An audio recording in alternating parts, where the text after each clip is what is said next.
আপনারা হয়তোবা খোঁজ করে দেখেছেন কিনা জানি না।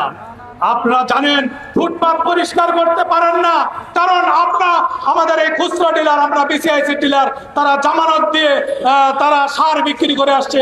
ট্রেড লাইসেন্সের মাধ্যমে হাজার হাজার লোক আপনারা সার বিক্রি করে আসছেন। তাদেরকে কিভাবে বাদ দিয়ে সারা বাংলাদেশে একটি ইউনিয়নে 3টি করে ডিলার দিয়ে কিভাবে নিয়ন্ত্রণ করবে? একটি ইউনিয়নে 20,000 30,000 কৃষককে আপনি নিয়ন্ত্রণ করবেন? আপনারা নিয়ন্ত্রণ করতে পারবেন না। তাই তারা কি করছে, এই সরকার যাতে বেকায়দায় পড়ে, এই সরকারকে যাতে বিভ্রান্ত করে, সেজন্য কি করেছে, একটি সার ডিলার নিয়োগ তারা প্রক্রিয়া করছে। আপনারা সার ডিলার সম্পর্কে অবগত করতে চাই।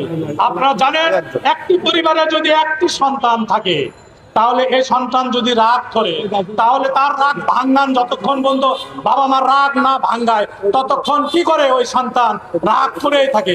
যখন বিআইডিসি এবং বিসিআইসি দুটোকে সমন্বয় করে যখন একটিকে রূপান্তরিত করবে, যখন ওই সার ডিলার যদি মন খারাপ করে বা যদি কোনো আন্দোলন করে, তখন আপনার সরকার কিভাবে আপনি নিয়ন্ত্রণ করবেন?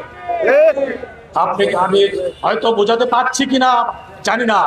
আপনি যখন 3টি করে খুচরা ডিলার আছে, বিসিআইসি ডিলার রয়েছে একটি, সেখানে 3টি ধরে নিয়োগ করবেন, অথচ এই 3টি খুচরা ডিলারের আন্ডারে শত শত ওই ট্রেড লাইসেন্স নিয়ে কীটনাশকের পাশাপাশি 2 কেজি 1 কেজি সার বিক্রি করে আসছে। তা আমি বলতে চাই, আজকে যারা দূর দূরান্ত থেকে এসেছেন সাংবাদিক ভাইরা, আমার খুচরা ডিলার বন্ধু, আপনাদেরকে আমি বগুড়া জেলা ফার্টিলাইজার অ্যাসোসিয়েশনের পক্ষ থেকে আবারও উদাত্ত আহ্বান জানিয়ে আপনাদেরকে ধন্যবাদ জানিয়ে আমি আমার সংক্ষিপ্ত কথা বলা শেষ করছি। খোদা হাফেজ, বাংলাদেশ জিন্দাবাদ, সবাইকে ধন্যবাদ। আসসালামু আলাইকুম। ধন্যবাদ আপনার মূল্যবান কথা বলার জন্য।